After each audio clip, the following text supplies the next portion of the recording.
ஓம் ஸ்ரீ குருபியோ நமக. ஓம் ஸ்ரீ மகா பெரியவா சரணம். டிசம்பர் 30ஆம் தேதி செவ்வாய்க்கிழமை நாளைய தினம் வைகுண்ட ஏகாதசி. இப்போ நாம சொல்லக்கூடிய இந்த பொருட்களை எரித்து அதுல வரக்கூடிய அந்த பொருளை நீங்க தலையில தடவும் போது அதிர்ஷ்டம் பெருகும், கேட்ட வரன் கிடைக்கும், பாதுகாப்பு உருவாகும். அது என்னென்ன பொருட்கள்னு பார்க்கறதுக்கு முன்னாடி நம்மளோட வீடியோஸை இப்போதான் நீங்கள் ஃபர்ஸ்ட் டைம் பார்க்குறீங்கன்னா மறக்காமல் சப்ஸ்கிரைப் பண்ணிக்கோங்க. தொடர்ந்து இது மாதிரி அப்டேட் தெரிஞ்சுக்கிறதுக்கு பக்கத்தில் நோட்டிஃபிகேஷன் பெல்லை கிளிக் பண்ணி ஆல் அப்படிங்கிற செலக்ட் பண்ணிக்கோங்க. இப்போ என்னென்ன பொருட்களை எரித்து என்ன மாதிரி தயார் செய்ய போகிறோம் அப்படிங்கிற பற்றி தெளிவாக தெரிஞ்சுக்கலாம். நாளைய தினம் மார்கழி மாதத்தில் வரக்கூடிய ரொம்ப ஒரு முக்கியமான ஒரு நாள், அதாவது வைகுண்ட ஏகாதசி. சொர்க்கவாசல் திறக்கப்படக்கூடிய இந்த நாளில் மகாவிஷ்ணுவோட அருள் நமக்கு முழுமையாக கிடைக்கும். அப்படிப்பட்ட அந்த நாளில் நம்ம உடல்ல இருக்கக்கூடிய எதிர்மறை ஆற்றலை நீக்கி நம்மளை சுறுசுறுப்பாக்கி தெய்வீக அருளை ஈர்க்கக்கூடிய ஒரு அபூர்வ ரகசியத்தை பத்தி தான் இந்த பதில் நம்ம தெளிவா பார்க்க போறோம். ஒரு வருஷமும் மார்கழி மாதத்துல வரக்கூடிய வளர்பிறை ஏகாதசி திதி தான் வைகுண்ட ஏகாதசி. இந்த 2025ல நமக்கு அதிர்ஷ்டவசமா 2 வைகுண்ட ஏகாதசி வந்திருக்குது. இந்த வருஷத்தோட ஆரம்ப பகுதியாக இருக்கக்கூடிய ஜனவரி மாதம் 10ஆம் தேதி ஒரு வைகுண்ட ஏகாதசியை நம்ம கடந்து வந்துட்டோம். இப்ப டிசம்பர் 30ஆம் தேதி மறுபடியும் ஒரு வைகுண்ட ஏகாதசி வந்திருக்கு.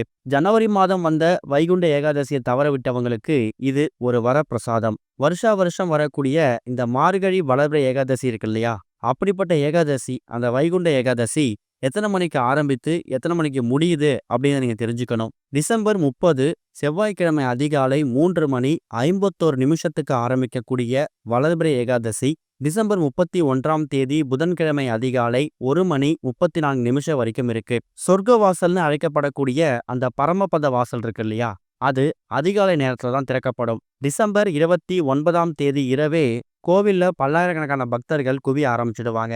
அதுவும் ஸ்ரீரங்கம், திருப்பதி மாதிரியான பெருமாள் கோவில்கள்ல இந்த சொர்க்கவாசல் திறப்பு வெகு விமர்சையா நடக்குமாம். 3:51 இந்த ஏகாதசி பிறந்ததுக்கு பிறகு அதிகாலை 4:30 5:30 இந்த நேரத்துல சொர்க்கவாசல் திறப்பு நடக்கும். ஏகாதசி அப்படின்னு சொன்னாலே அதோட விரதம் ஏகாதசியில ஆரம்பித்து துவாதசியில நம்ம நிவர்த்தி பண்ணணும். நீங்க கோவிலுக்கு போயிட்டு சொர்க்கவாசல் திறப்பை பாக்குறீங்களோ இல்லையோ, கண்டிப்பான முறையில வீட்டோட பூஜை அறையில மகாவிஷ்ணுவுக்கும் மகாலட்சுமி தாயாருக்கும் பூஜைகள் செய்யணும். ரொம்ப பெருசா பூஜைகள் பண்ண முடியல அப்படிங்கிறவங்க உங்க வீட்டுல மகாவிஷ்ணு போட்டோ இல்லைனாலும் பரவாயில்ல, ஸ்ரீராமர் புகைப்படம் இல்ல பெருமாளோட போட்டோ, பெருமாள் தாயார் சேர்ந்திருக்க மாதிரி போட்டோ எதுவா இருந்தாலும் அந்த போட்டோவுக்கு முன்னாடி நீங்க நைவேத்தியங்கள் செஞ்சு வச்சு படைக்கலாம். பெருசா நைவேத்தியங்கள் செய்ய முடியலனாலும் துளசி தீர்த்தம் சின்னதா டம்ளர் தண்ணீர்ல துளசி இலைகளை போட்டு பச்சை கற்பூரத்தை நசுக்கி போடணும். அதுக்கப்புறமா அந்த துளசி தீர்த்தத்தை நீங்க பெருமாளுக்கும் தாயாருக்கும் பிரசாதமாக படைக்கணும். அதுக்கப்புறம் வீட்டில் இருக்கக்கூடிய எல்லாருமே அந்த துளசி தீர்த்தத்தை எடுத்துக்கலாம். இதுதான் இந்த வருஷம் வந்திருக்கக்கூடிய வைகுண்ட ஏகாதசிய ரொம்ப எளிமையா வீட்டுல வழிபடுறதுக்கான வழிபாட்டு முறை. காலை நேரத்துல பூஜை செய்தாலும் சரி, மாலை நேரத்துல பூஜை செய்தாலும் சரி, நிச்சயம் அதுக்கான பலன் உண்டு. ஏகாதசி விரதம் அப்படின்னு சொன்னாலே அது ஏற்றத்தை தரக்கூடிய விரதம். வாழ்க்கையில கஷ்டங்களை மட்டுமே சந்திச்சு வந்துட்டு இருக்கீங்க, வாழ்க்கையில ஒரு ஏறுமுகமே இருக்க மாட்டேங்குது, எதை தொட்டாலும் தோல்வி, வெற்றி படிக்கட்டே உருவாக மாட்டேங்குது அப்படிங்கிறவங்களுக்கு இந்த ஒரு ஏகாதசி விரதம் ரொம்பவே கை கொடுக்கும். அப்படிப்பட்ட ஏகாதசி விரதம் வரக்கூடிய அந்த வைகுண்ட ஏகாதசி இருக்கு இல்லையா, அன்றைய தினம் நம்ம பண்ணக்கூடிய பரிகார முறைகளும் தாந்திரிக முறைகளும் நமக்கு எக்கச்சக்கமான பலன்களை ஏற்படுத்தும். அதுலயும் இப்ப நாம சொல்லக்கூடிய இந்த எல்லா பொருட்களையும் ஒன்றாக சேர்த்து உங்க வீட்டோட பூஜை அறையில எரித்து அதுல வரக்கூடிய அந்த சாம்பலை, அந்த கருமை நிற மையை ஆண்களும் பெண்களும் நெத்திலையும் உச்சந்தலையிலும் தடவிக்கும் போது உங்களுக்குள்ளேயும் உங்களை சுற்றியும் இருக்கக்கூடிய எதிர்மறை ஆற்றல்கள் விலகி நல்லது மட்டுமே நடக்கும். அதுல நாம பயன்படுத்தக்கூடிய ஒரு பொருட்களும் மகாவிஷ்ணுவுக்கும் மகாலட்சுமி தாயாருக்கும் ரொம்ப உகந்த பொருட்கள். உங்க வீட்டுல நீங்க தினமும் பூஜைக்கும் சமையலுக்கும் பயன்படுத்தக்கூடிய பொருட்களை வச்சுதான் இந்த ஒரு தாந்திரிக முறையை நீங்க பண்ண போறீங்க. முதல்ல என்னென்ன பொருட்கள் பயன்படுத்த போறோம், அந்த பொருட்கள் ஆன்மீக ரீதியாகவும் அறிவியல் ரீதியாகவும் என்ன மாதிரி மகத்துவங்களை கொண்டு இருக்கு அப்படின்னு நீங்க தெரிஞ்சுக்கணும். முதல் முக்கியமான பொருள் துளசி இலை. மகாலட்சுமியோட அம்சம். ஆக்சிஜனை அதிகம் வெளியிடக்கூடிய மூலிகையும் இந்த துளசி இலை தான். வீட்டுல துளசி இலைகள் இருந்துச்சுன்னா எதிர்மறை சக்திகள் நெருங்கவே நெருங்காது. அடுத்ததா ஏலக்காய். சுக்கிரனோட அம்சம். பண வரவையும் நறுமணத்தையும் ஏற்படுத்தக்கூடியது. ஏலக்காய் வாசம் எங்கெல்லாம் இருக்கோ அங்கெல்லாம் பணவரவு தடையில்லாம வந்துகிட்டே இருக்குமாம். அடுத்ததா பச்சை கற்பூரம். பச்சை கற்பூரம் அப்படிங்கிறது மகாவிஷ்ணுவுக்கும் குபேரனுக்கும் உகந்தது. எதிர்மறை சக்திகளை விரட்டக்கூடியது. எந்த ஒரு பெருமாள் கோவிலுக்கு போனாலும் அங்க கொடுக்கக்கூடிய பிரசாதமா இருக்கட்டும், தீர்த்தமா இருக்கட்டும், அது எல்லாத்துலயும் பச்சை கற்பூர வாசம் அதிகமா இருக்கும். காரணம், பச்சை கற்பூர வாசம் இருக்கக்கூடிய இடத்துல மகாவிஷ்ணுவும் மகாலட்சுமி தாயாரும் சேர்ந்து இருப்பாங்க. கடைசியா ஒரே ஒரு துண்டு கிராம்பு. இது தடைகளை நீக்கக்கூடிய வல்லமை கொண்ட அற்புதமான ஒரு பொருள். காரியத்தடை அதிகமாக இருக்கு அப்படிங்கிறவங்க இந்த ஒரு கிராம்பையும் இந்த பரிகாரத்துக்கு பயன்படுத்திக்கலாம். சரி, முதல்ல எப்படி தயார் செய்யணும் அப்படின்னு நீங்க தெரிஞ்சுக்கணும். சின்னதா சுத்தமான மண் சட்டி, அப்படி இல்லைன்னா அகல் விளக்கு கூட பயன்படுத்திக்கலாம். இல்லைன்னா கொட்டாங்குச்சின்னு சொல்லக்கூடிய தேங்காய் ஓடு, தேங்காய் சிரட்டை இருக்குல்ல, அதையும் பயன்படுத்திக்கலாம். இப்ப நம்ம வீடியோல சொல்லிக்கக்கூடிய இந்த எல்லா பொருட்களையும் நீங்க தயார் செஞ்சு வச்சுக்கணும். ஏகாதசி அன்னைக்கு நம்ம துளசி இலையில வைத்து பரிகாரம் பண்றோம்னா எக்காரணத்தை கொண்டும் துளசி இலைகளை நீங்க ஏகாதசி அன்னைக்கு பறிக்க கூடாது.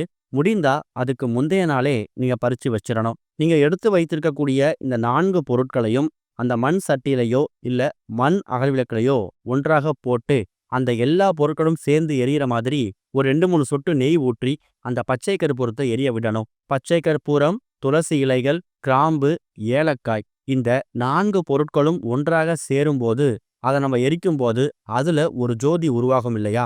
அந்த ஜோதிய உங்க குடும்பத்துல இருக்கக்கூடிய எல்லா நபர்களும் அமர்ந்து கண் குளிர பார்க்கணும். அந்த ஜோதி எரியக்கூடிய அந்த நேரத்துல ஓம் நமோ நாராயணா அப்படிங்கிற மந்திரத்தை குறைந்தது 9 முறை, அதிகபட்சம் 108 முறை உச்சரிக்கணும். அது ரொம்ப அதிக நேரம் எரியணும் அப்படிங்கிற கட்டாயம் கிடையாது. குறைந்தது ஒரு 2-3 நிமிஷம் எரிந்தா கூட போதும். அதுக்கேற்ற மாதிரி நீங்க பச்சை கற்பூரத்தை போட்டுக்கலாம். இந்த எல்லா பொருட்களும் ஒன்றாக சேர்ந்து எரிந்து முடிந்ததுக்கு பிறகு அதுல ஒரு கருமை நிற சாம்பல் உருவாகி இருக்கும். அதை அப்படியே எடுத்து பூஜை அறையில வச்சிடணும். வேற எங்கேயுமே வைக்கக்கூடாது. சூடு ஆறுனதுக்கு பிறகு அதை நம்ம எப்படி பயன்படுத்தணும் அப்படிங்கிறது ரொம்ப முக்கியம்.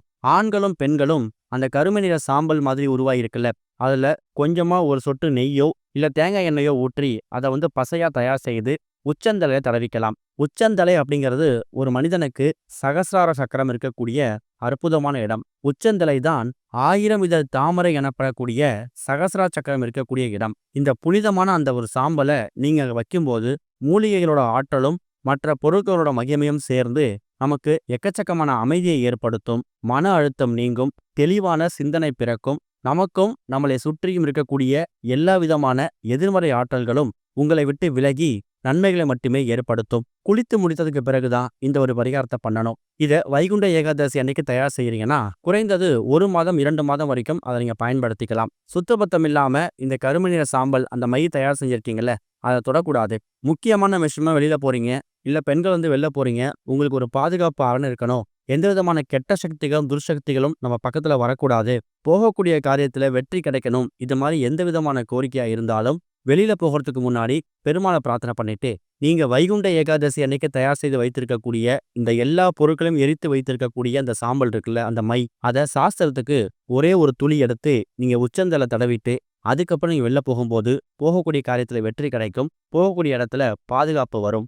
அதே மாதிரி அந்த சாம்பலை நெய்யோ இல்ல தேங்காய் எண்ணெயோ ஊற்றி நீங்க உச்சந்தலை தடவும் போது உங்களோட வலது கையோட மோதிர விரல் இருக்கு இல்லையா, நடுவிரல் கிடையாது, மோதிர விரலால எடுத்து தான் உச்சந்தல்ல தடவணும். இந்த ஒரு வைகுண்ட ஏகாதசி அன்னைக்கு இந்த ஒரு பரிகார முறைய, தாந்திரிக முறைய நம்பிக்கையோட செய்து பாருங்க.